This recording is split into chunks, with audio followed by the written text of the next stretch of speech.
Buenas noches, bienvenidos a Debate Público, un día más aquí en Teleasturias, donde analizaremos los temas de actualidad, como siempre con contertulios aquí en nuestra mesa. Hoy tenemos con nosotros a Faustino Zapico, portavoz de Unidad Nacionalista. Buenas noches, Faustino. Hola, buenas noches.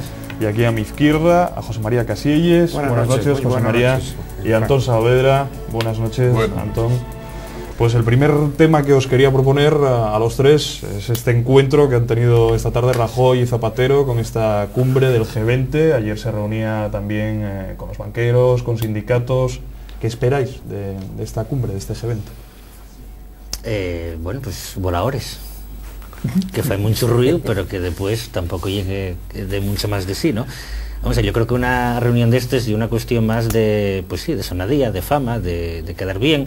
El caso, yo creo que la obsesión del gobierno español por aparecer en esa reunión, yo creo que vese más, bueno, pues por la idea esta de creernos que España es la octava potencia mundial, y ya que se convoca al G20 y que van países como Corea del Sur, la India y Brasil, pues yo creo que la mentalidad eurocéntrica no nos permite pensar que diendo Corea del Sur, hombre, por Dios, como no invadir España, y creo que básicamente la cuestión fundamental estaba ahí, porque conclusiones prácticas que se puedan tomar en una reunión, precisamente en un contexto de globalización, donde precisamente el centro de poder político, bueno, o más bien el centro de poder económico está donde está, que es precisamente en la gran banca, en el capital especulativo, una reunión de gobiernos básicamente ganados por la causa del liberalismo más ramplón, donde no hay voluntad ninguna de controlar el mercado financiero.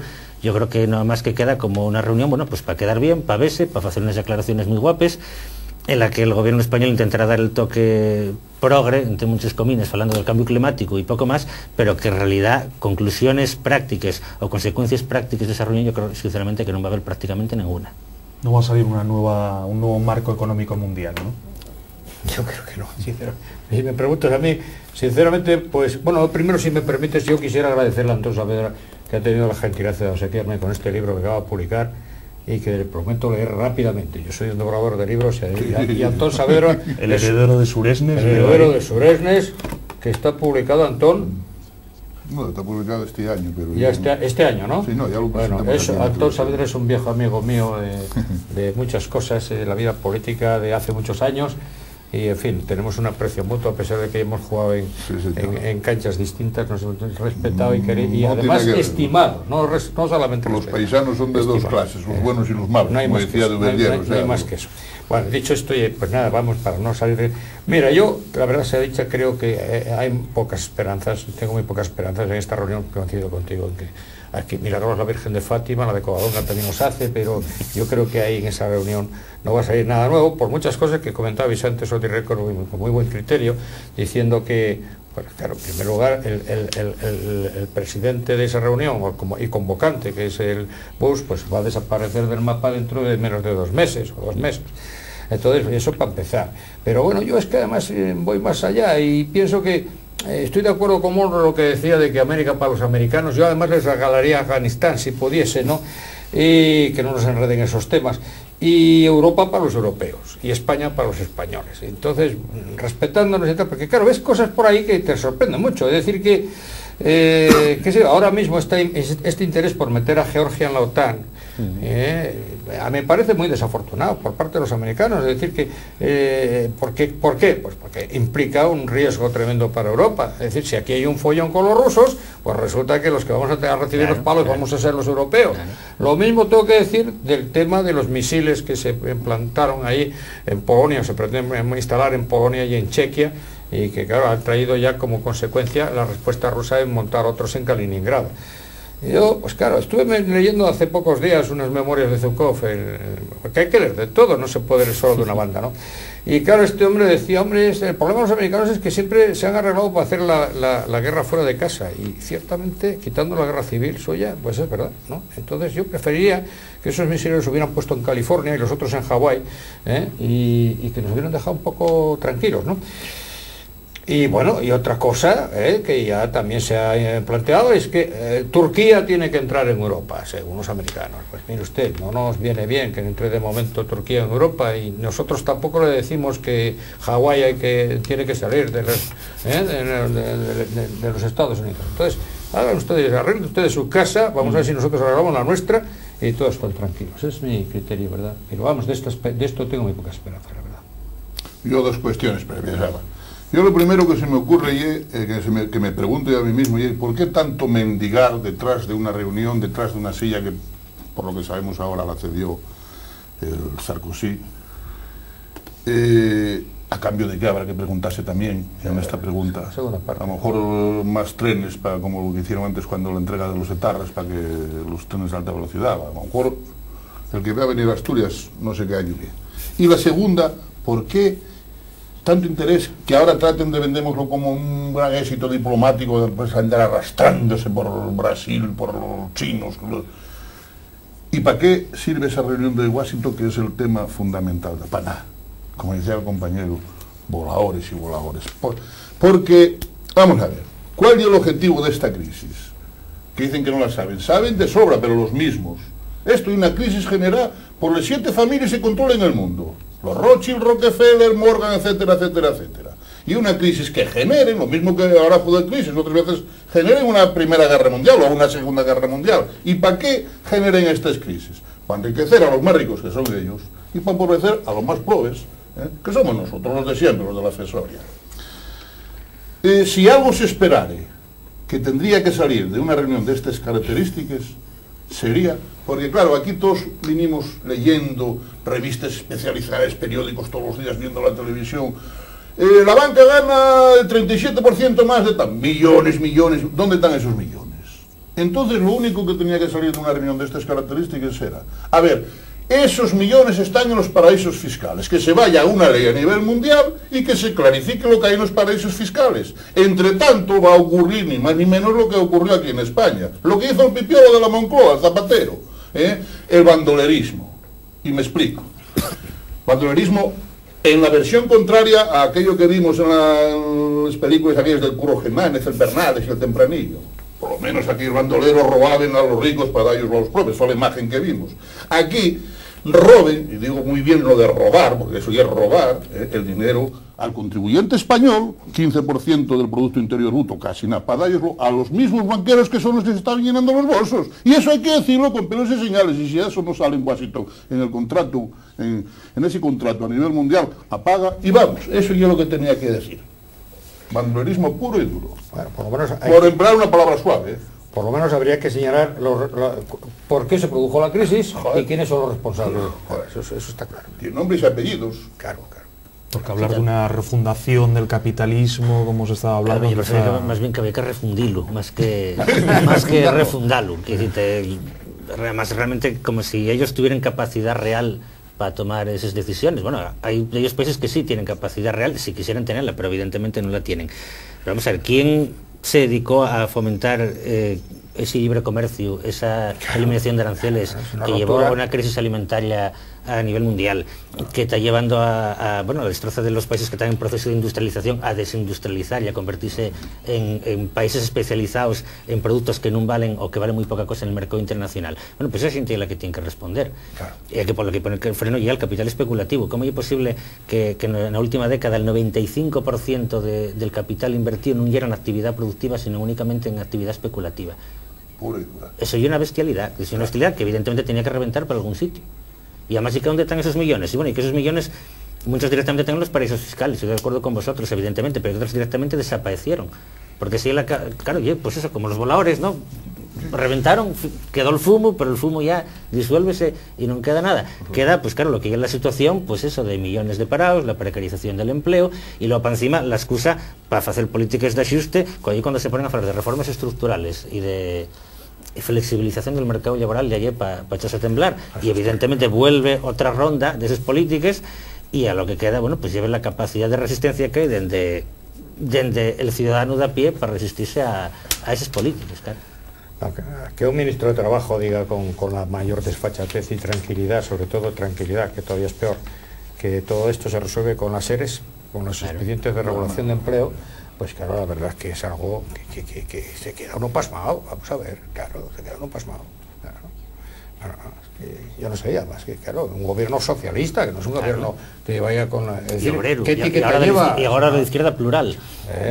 Entonces, claro, hombre, no se entiende. En fin, me parece una rotura de coherencia gravísima. Absoluto. Y lo que tú decías, Claro, el capitalismo basado en el libre mercado, pues ahora ¿qué pasa? ¿Hay que regularlo?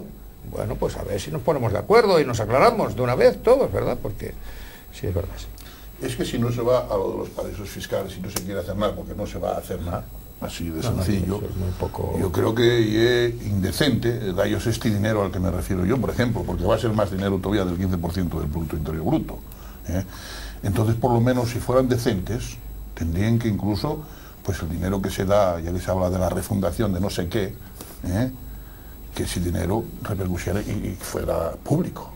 O sea, si tanto dicen que van a caer los cimientos de no sé qué y tal, bueno, yo te doy este dinero, pero este dinero tengo mi participación, mi control. Además, dar dinero sin control de ninguna, con la mayor opacidad del mundo. Esto parecen excesiones esas de crédito famosas del botín, que con el solo nombre del botín, que tiene nombre de pirata, ya asusta al mercado, ¿no? Que el que está llevándole riendas de la Moncloa y tal, o sea, el banquero oficial claro, que lo hagan público.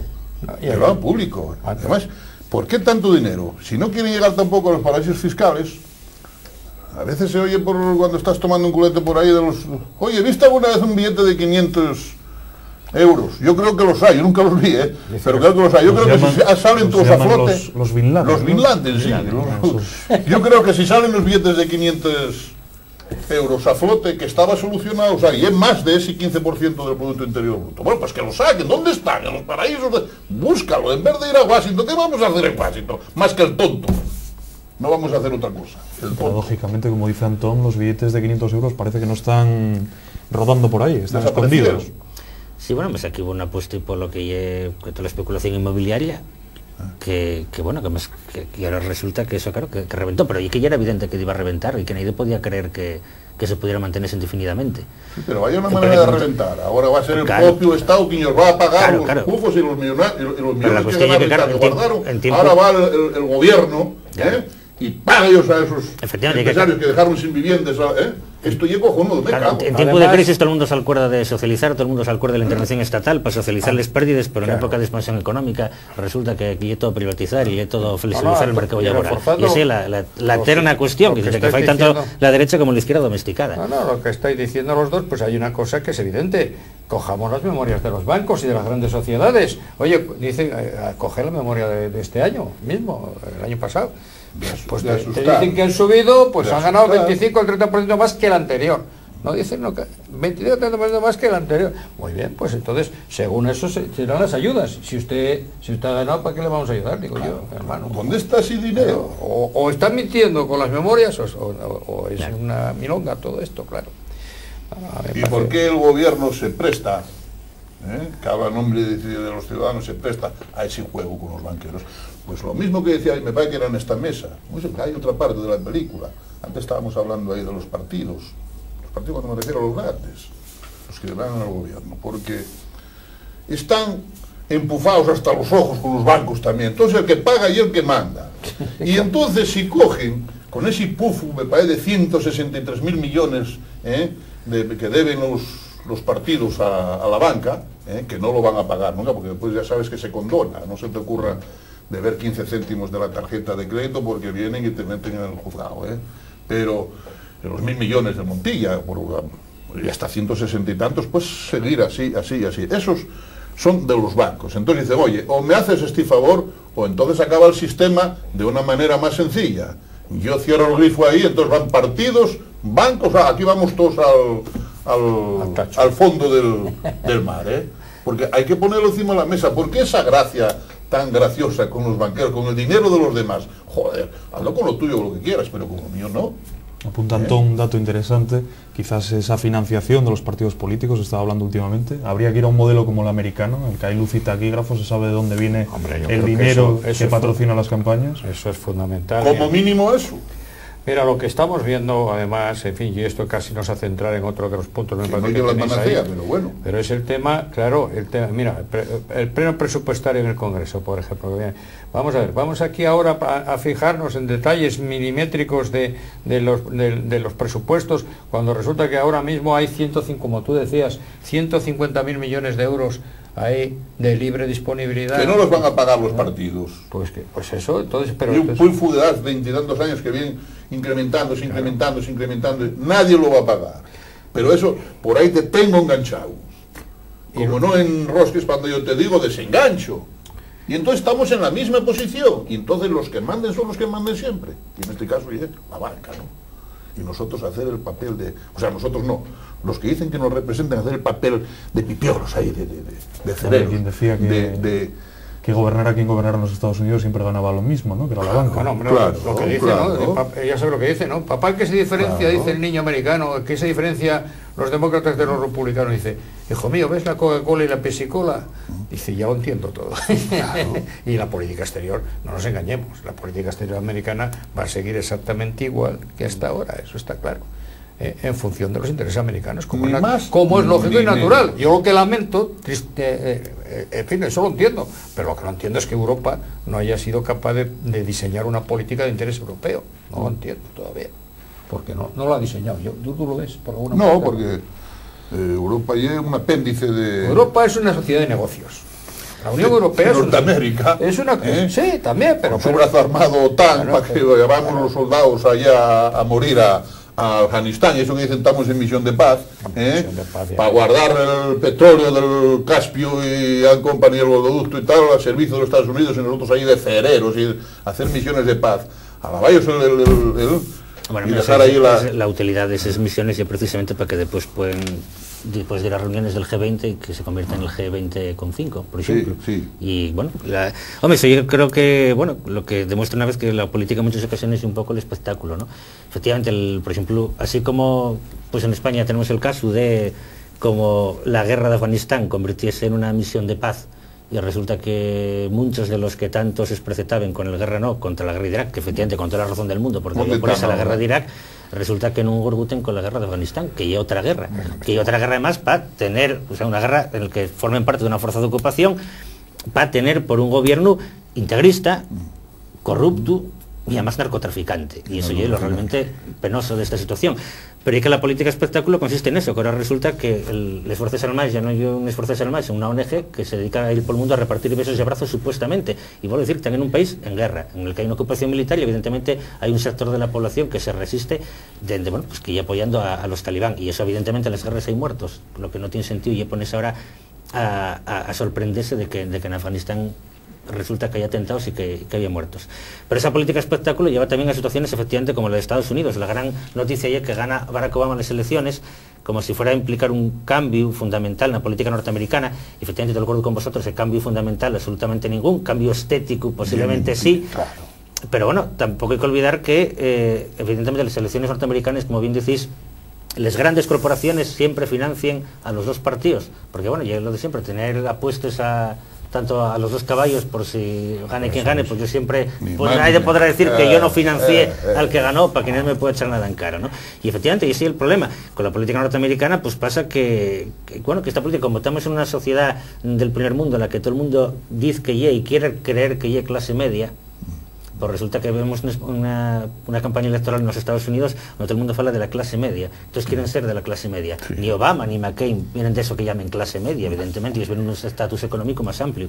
Pero coño, que en Estados Unidos solo hay clase media.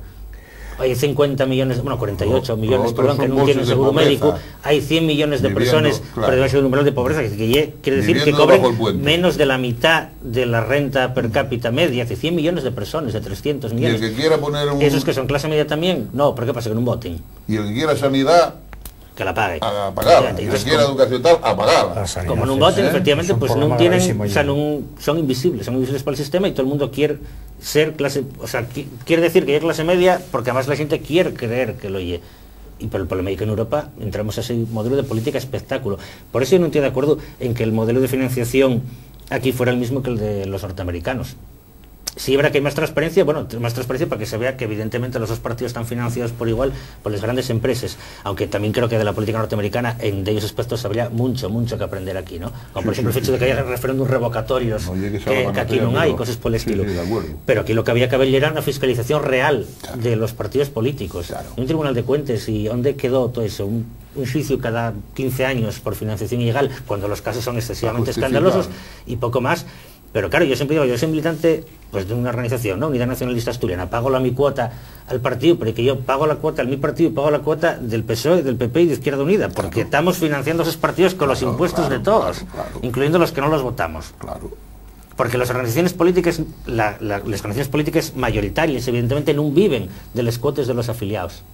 Viven de los presupuestos generales del Estado. La diferencia con Estados Unidos es que en vez de vivir de los presupuestos generales, viven de las empresas privadas multinacionales que son las que ellos dan les perres. Claro, no creo que ninguno de los dos modelos sea precisamente el más deseable, evidentemente. Y aquí también. Aquí del Estado. Aquí también, bueno, bajo manga, evidentemente. Si no son multinacionales, son nacionales, bueno, porque todavía tenemos el reciente lo de Filesa.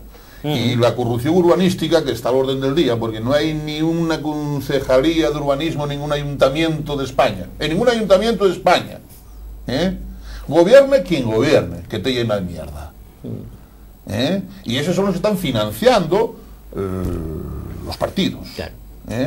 Sí, además está si no son multinacionales, son tan Filesa hasta ahí. Entonces se ha ido degradando porque, por ejemplo... Y Marbella, y el saqueo, y lo que metí para allá y saqué para otro sitio, y lo que dejo de sacar, y lo que está ahí todavía, y lo que no se descubrió, y etcétera, etcétera, etcétera.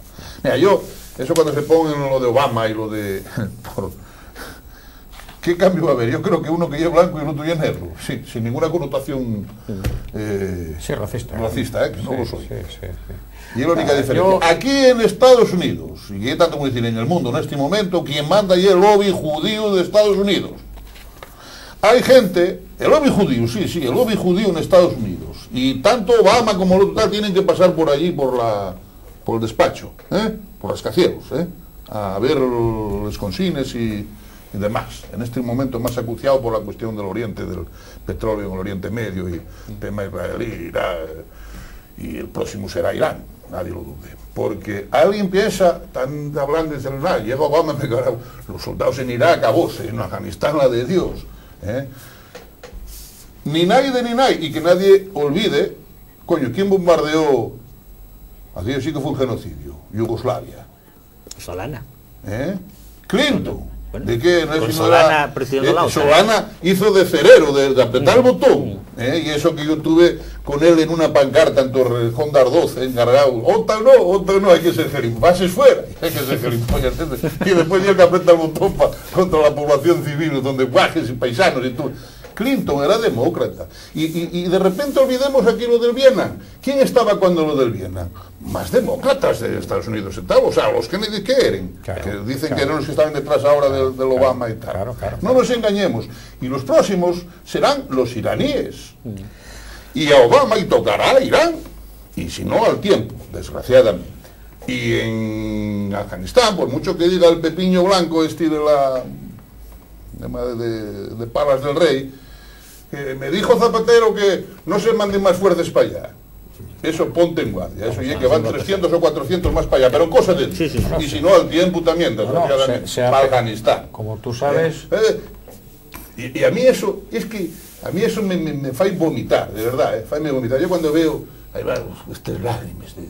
¿Qué coño hacemos nosotros en Afganistán? Es que no teníamos que haber ido allí a nada. Estamos haciendo de mercenarios de los Estados Unidos, ahí, joder. Y después hay que a llorar detrás de los ataúdes, haciendo la comedia, por eso hay comedia. Pero la gente está dándose cuenta. Mira esas manifestaciones a las 12 delante de los ayuntamientos, 4 personas, ni los funcionarios bajen. Hay que traer esa gente. Y lo mismo que decías tú, ¿y dónde están esos titiriteros de marras? Los Víctor Manuel, los Anabelín, los esos de los premios de los Bardén, ¿y dónde está el Miguel Amazares, de Izquierda Unida? En la guerra no, votan fuera, bases. La verdad que estamos viviendo unos... Que no, tal. Guerra porque ya es necesaria para que mantengan a estos tíos y para vender armamento también, como no, porque a lo mejor esta silla que nos presten tan graciosamente el Sarkozy aquí al Zapatero para que vaya allí como un triunfo de la diplomacia española, a lo mejor lo que hay detrás es un montón de armas para ir para España, a lo mejor para emplearles en otros sitios. Y luego, no nos equivoquemos, a lo mejor el precio es ese. Por ejemplo, supongo que os llamará la atención también el tema de la diferencia de trato, por ejemplo, el tema de la zona del Oriente Próximo con el de África. la tragedia del Congo, esa pobre gente ahí, son millones de gente, 2 o 3 millones de gente que han perdido, pues, en fin, su casa, se han perdido todo, y que están, en fin, prácticamente masacrados, y que no se les puede ni repartir alimento porque no hay seguridad para que les lleguen. Así de claro, ¿no? En fin, es una cosa terrible. Yo creo que la ONU también es otra cosa que deja muchísimo que desear. Es decir, estamos en un momento, y esto, en fin, me duele decirlo porque yo no soy una persona, en fin, estas, ¿cómo diríamos? Pesimista, pero la verdad es que el momento actual es triste, bajo el punto de vista económico, bajo el punto de vista político, pero en general, es que es una discusión lo mejor que te voy a tener como destino era desaparecer. Y pienso que dicen cascos azules, ¿para qué? Echa a correr, chaval, que si te agarran te pillen. Sí. Y pienso ver los cascos azules por ahí. Pienso un poco que lo de Obama va a ser otro objeto de discusión. A mí me decía, pues uno de mis hijos decía, esto va a ser como el cuento de la Bella Durmiente. Cuando la Bella Durmiente se despierte, se acabó el cuento, ¿no? Y esto va a ser así, que nos viene con la historia esta, tengo un sueño, nosotros podemos, no, el que puede ser es tú que has cambiado de vida. El resto de los americanos tengo muy poca esperanza de que lo cambien, ¿no? Sinceramente. Es un momento triste de la humanidad, yo creo triste. No se ven políticos en ningún sitio con poco de seriedad, con rigor, y luego estamos asistiendo a eso, a unos tipos de planteamientos directos en la vida diaria, que es donde se ve a la gente. Lamentable es decir que mientras la gente está pasando hambre, pues los políticos, en vez de dar ejemplo de austeridad, se están subiendo el sueldo todos los días. Por ejemplo. Otro de los elementos que tú tenías ahí, ¿verdad? Otro casos de los puntos, que salieron hoy, ¿no? Que el gobierno regional sube el sueldo 5.000 euros al año a los directores generales. En fin, ya los vimos ahora, las cifras eran de entre 55.000 y 90.000 euros. Hombre, es que la política no se está para hacerse rico, ¿no? Es no que se está para eso. Parece, yo creo que parece grosero de esto. Cuando estás viendo ¿qué tipo de estadísticas de pensionistas, millones, que están por debajo de 400 euros, estoy hablando de millones de pensionistas, después de haber cotizado, cuando estás hablando de trabajadores, de 8 o 10 horas, que no pasen por el salario mínimo interprofesional, también millones de trabajadores. Y viene aquí y dice, es que suben 5.000 porque hay, como dice, hay funcionarios que podían ganar más. Grosero, eso ya grosería pura y dura. No, y cuando agarres los parámetros y dices, oye, ¿y de qué salario están hablando? Joder, y ves 60.000 de media o 63.000 euros. Sí. Si esos son 600 y pico mil pesetas al mes, joder. Si hay semanas que no les gano yo en un osa, lo indecente de todo esto, y efectivamente la argumentación o sea, ¿por qué razón es inaceptable que un funcionario cobre más que el presidente del gobierno con director general? Porque según ese criterio, habría que decir, entonces, ¿por qué un banquero tiene que cobrar más que el presidente? Según ese criterio, bueno, decir, bueno, entonces un alcalde tiene que ganar más que el ciudadano más rico del concello del que hay alcalde. O sea, si seguimos ese criterio, digamos, hasta el absurdo, pues digamos situaciones totalmente ridículas. O sea, yo creo que un dirigente político tiene que tener un salario digno, vale, pero claro, un salario digno, eso ya no es un salario digno, ya hay un salario indigno. Y indigno que efectivamente se cobren el equivalente a 10 millones de pesetes, cuando resulta que la mitad de los salarios asturianos son 1.000 euristes. Claro. Entonces, y es evidente que porque se recortar el sueldo un 50 o un 60%, es efectivamente lo que a nivel cuantitativo, evidentemente no va a resolver la crisis asturiana, por supuesto que no. Pero hay una cuestión de predicar con el ejemplo, de dar una muestra de austeridad. No se puede decir a los demás que hay que apretarse el cinturón. Y al mismo tiempo, bueno, como pasó la legislatura anterior con los famosos Volkswagen Phaeton, que también era algo absolutamente indecente. Y repito, eso por sí solo no hay que resuelva nada. Pero qué menos que los dirigentes políticos que prediquen con el ejemplo de austeridad. Y por esa sensación, esa mentalidad de nuevo rico que hay de tantos profesionales de la política, porque efectivamente aquí el problema de que la actividad política no se concibe como un servicio al ciudadano, porque si realmente lo concibes como un servicio al ciudadano, ¿qué más te da que cobres menos que en tu actividad profesional normal, siempre que te dé un salario digno, evidentemente, para vivir, no para pasar fama? Yo entiendo que por ello cada uno debiera de ganar lo que ha ganado antes de meterse en política, con las dietas adicionales. Nadie tiene que perder una peseta estando en política, pero tampoco es para hacerse rico. Tampoco insisto, porque si un director general antes era cirujano, digamos, y otro y era, pues yo qué sé, pinche de cocina, si están haciendo la misma función como directores generales tendrán que cobrar lo mismo. Eso sí, la cuestión es cuánto cobren. O sea, yo el criterio de mantener los mismos ingresos que los que tenéis primero de ser el cargo político, no, yo con eso no estoy de acuerdo, pero evidentemente, claro, tener esos salarios y que superen con mucho la media de los asturianos, y al mismo tiempo pues pretender subirlos o decir que como no los subes ya estás haciendo un esfuerzo de austeridad, o sea, y que parece realmente eso indecente, y sobre todo cuando se fue de un gobierno de izquierdas y ahora, bueno, pues eso, ahora de izquierda plural, que supuestamente tenía que predicar con el ejemplo. La izquierda siempre predicó la austeridad. Sí, y esto, bueno, pues si esto es austeridad, pues válgame Dios, porque efectivamente, y otra, lo que comentábamos también efectivamente antes de entrar aquí, los ingresos no son únicamente los que se reciben como portavoz parlamentario, como portavoz municipal o como director general, consejo de no sé qué, les dietes, la pertenencia al conseguido no sé cuánto, al patronato de la fundación de no sé qué, que también se financia con cargos públicos, efectivamente, y lo que decía yo, estamos pagando, todos los ciudadanos que nos están escuchando y que no militan en ningún partido político, que no se hagan ilusiones, son militantes de todos ellos, por lo menos de todos los parlamentarios, porque están pagándolos todos, están cotizando, somos todos cotizantes del PSOE, del PP y de Izquierda Unida, de todos los partidos parlamentarios, y eso ya es lo realmente penoso. Sí, un poco el ejemplo es la austeridad, yo creo en política ese sería fundamental, de verdad, porque es que además si no, ¿qué pasa? Pues pasa lo que está pasando, claro, que es que la gente no se va de el que primero ahora ya la gente no se conforma con un solo puesto, tienes que ser concejal y tienes que ser diputado o tienes que ser senador y tienes que ser no sé qué. Oye, hablando de eso, yo vi una fotografía, no sé si es verdad, planteolo, del hotel donde fue esta delegación del zampón este que tenemos aquí en el Palacio.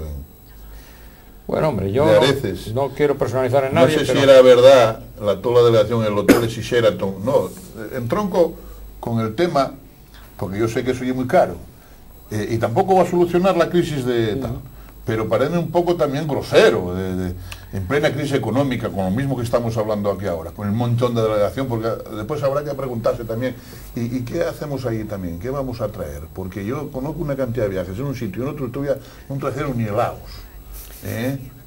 desde Cuba, desde andar a Argentina, de Chile, desde Corea, Japón, lo único que conocimos aquí fue el Petromocho aquel, cuando vino aquel... No, pero el ejemplo de austeridad es... En realidad, hay que dar ejemplo. Yo vi esas fotografías del Sheraton, joder, toda la delegación allí. No, es como, yo lo comentaba el otro día, súper decentes, joder. En un programa súper decentes, A mí hoy nadie está diciendo que vayas a dormir debajo del puente, joder, ni eso. Sí. Hoteles súper decentes, pero... Y es como si veo yo a un tío de estos ahora en el Dubái, que yo vivo por televisión también, en ese hotel que hay, que debe valer, bueno, millones de pesetas una habitación, o sea, quedas alucinado, ¿no? Ves un tío de estos en un hotel de esos y oye, estoy muy grosero, y mi dinero, mi erario, el que me estás fastidiando a mí, con que me estás mandando a mí al paro, lo que dices tú, los mileuristas, joder, ahora hay un fenómeno que alcance ¿recordáis aquel de 700 euros lo que quieras, repartido por el mercado, a izquierda, a derecha, al norte, al sur, al este, al oeste, de 600 y 700 euros, sin entrar en las pensiones que hablaba de antes de 400? Parece grosero. Pero además, vuelvo a recalcar, ¿para qué sirve eso? ¿Para qué tanta parafernalia, tanta... delegación ahí, sindicatos, yo no sé, claro. ¿Para qué? Pero... A ver, porque habría que exigir conclusiones claras y realidades de estos viajes. Claro. El tema de si no, ¿de qué? A recibir el príncipe saudí no sé qué tal, en otro sitio que te ponen la ficha de la pesicola para que la lujas cuando llegas aquí, en otro lado de la Coca-Cola. ¿Pero para qué sirve? A ver, ¿en qué repercute eso en Asturias? El viaje del África, ¿en qué va a repercutir? A ver. Otra parafernalia por ahí, la tuvieron el otro día. A ver, ¿cuáles son lo que traen aquí? ¿En qué repercute para Asturias? Sí, y el pueblo asturiano tiene que pedir esas cuestiones. Oye, muy bien, de acuerdo, si hay que ir allá, hay que ir allí. Pero ¿a qué y qué sirve? ¿En qué repercute aquí? Y si no, y el turismo a cuenta del erario público. O no es así. No, por supuesto. Si en las empresas se plantean rendimientos por objetivos, en política se podían plantear perfectamente bien también. Estoy de acuerdo contigo en eso. Sí, que es verdad. Sí, y una buena palabra, rendimientos por objetivos. A ver, objetivo... Qatar, ¿ya dónde están ahora? Sí. O Qatar, ¿cómo se llama? Qatar. Sí. Objetivo Qatar, a ver. Tantas empresas van a repercutir aquí, tal, oye, cojonudo, hay que votarlos en las próximas elecciones. Sí, hombre, no. Estos chavales, vale. No tal a la puta calle, ir a engañar a la gente. No, bueno, además no más que hacer un historial de todas las de actividades turísticas que iban haciendo los diferentes gobiernos asturianos desde la autonomía y ver en qué se traducieron, en qué inversiones hubo y qué inversiones, esas inversiones, qué beneficios crearon, porque sí es verdad que inversiones hubo de ellos, pero la cuestión es compensó la inversión que hicieron con todos los perros que se gastaron de fondos mineros, con todas las exenciones fiscales que se les dieron, a cambio de los supuestos miles de puestos de trabajo que deben crear, que al final no los creen y cuando los creen son precarios, o que después fue como Autotex, que después de que gastan los perros de las subvenciones, escapen. ¿Y quién pide cuentas a eso? Los cursos, por ejemplo, de formación, como vosotros sabéis muy bien, los cursos de formación con fondos europeos, y se hacen para 15, 20 chicos y tal. ¿Cómo ya que se hacen para financiar los sindicatos y la patronal? Bueno, el 80%. Bueno, la teoría es otra, ya sí, lo sabemos todos. Cerca de 1.000.000 de pesetas que vinieron de fondos europeos para financiación de los sindicatos, para que no digan ni pío. A mí me parecería muy bien si después dijeran, vamos a ver, estos muchachos que han hecho los cursos, efectivamente se han colocado con empleo estable, el 85%.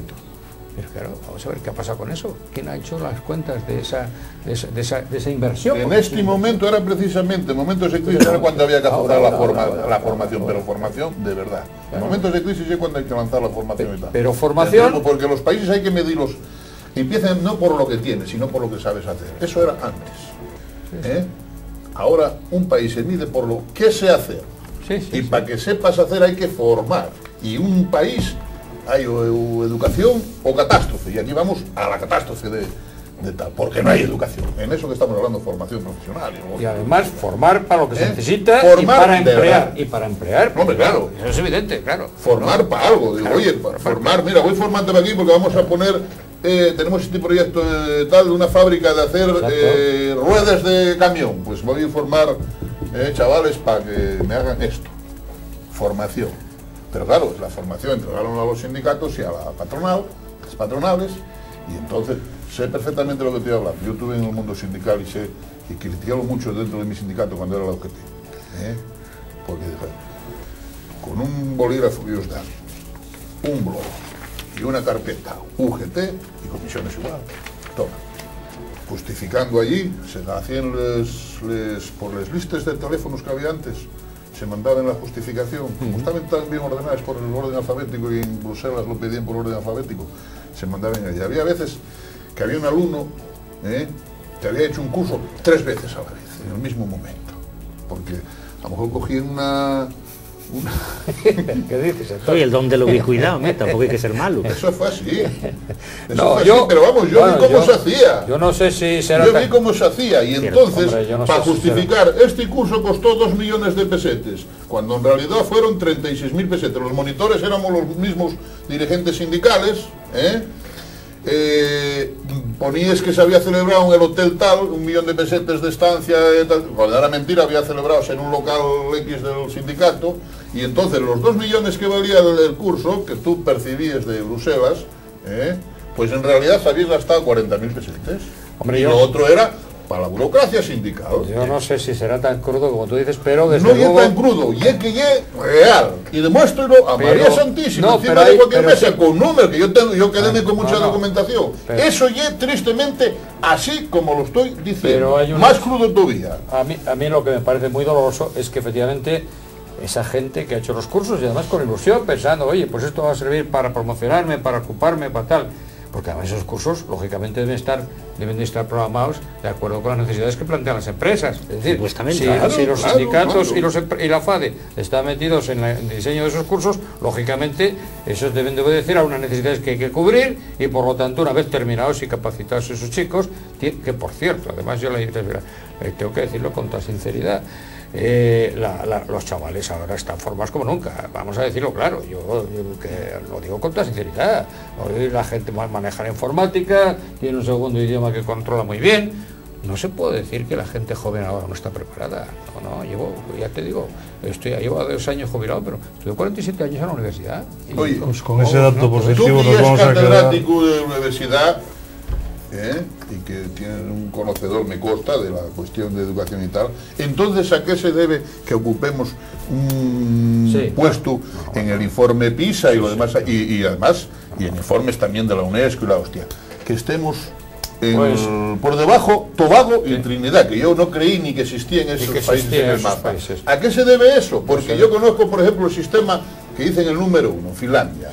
Y te puedo decir que el sistema de Finlandia, cuando estuve en la Federación de mi universidad, tuve ocasión de conocer esos países, Suecia, Finlandia y tal, que todo el programa de educación de Finlandia coge en un trítico de estos de las fiestas que se hacen en las fiestas. Esa es la clave. Y aquí tú lees por todos los hospitales, planes de no sé qué, plan del 53, el plan de no sé qué, el del 70, el de viaje para la silla, el del otro, el de Maraval, el de... Uno cada 6-7 años. Entonces no estoy de acuerdo en que tengamos un nivel de formación bajo ningún concepto, no estoy de acuerdo. Que hay más informática, y que antes había cero informática. Fíjate que ya se iba a andar hasta con la informática. No. Está mal, pues con eso nos ¿por qué ocupamos el puesto número de final? Eso, aquí estamos como porros. Y entonces oye lo que entronco yo en la cuestión de educación o catástrofe. Y es donde me marco yo que estamos en la catástrofe. Y claro, y vuelvo a recalcar, y no me canso de decirlo, en un país hay que empezar a medirlo por lo que sabes hacer, no por lo que tienes. Mira lo que tienen los de Afganistán, los talibanes que llamen esos, mira lo que tienen los iraquíes, mira lo que tienen los juegos, la riqueza del mundo, el 70% del producto que mueve al mundo, el producto de la materia prima, ¿dónde está? En el África y con los suramericanos. ¿Cómo están esos países? Con el zapato encima, joder. Pues con esas reflexiones... Y tienen los recursos. Con esas reflexiones de Antón nos vamos a quedar. Pues sí, son varias. Muchas gracias, Antón Saavedra. Muchas gracias, José María Casielles. Muchas gracias, Frank. Muchas gracias, Faustino Zapico. Gracias a los tres por haber estado aquí. Tendremos una nueva ocasión de seguir abordando estos y otros temas tan interesantes. Claro, hombre, porque esto es un medio que nos deja por lo menos decir la gente que sepa hay que en otros sitios no hay ningún sitio donde dejen espallarse a la gente. Oye, que te contraste gente de todos los carices, La única huelga aquí a batirse en el pobre. mi vida en la que participé, o la única manifestación, no huelga, manifestación, fue la de apoyo a vosotros. Y ahí estaba Luis Riera, en paz descanse, el que fue alcalde de Oviedo. Estábamos los dos, la primera vez que tuvimos... Por eso la quieren cerrar, la de Asturias, porque no está en apoyo a la Asturias. No está en línea donde tiene que estar mirando para el palacio ese, ¿cómo se llama? Donde era el Banco de España. Pues muchísimas gracias a los tres, una vez más, por estar aquí con nosotros. Hasta aquí ha llegado hoy Debate Público. Como siempre, volveremos fieles a nuestra cita. Mañana, después del informativo de Redacción de Asturias, aquí estaremos otra vez. Muchas gracias por estar con nosotros y saludos cordiales.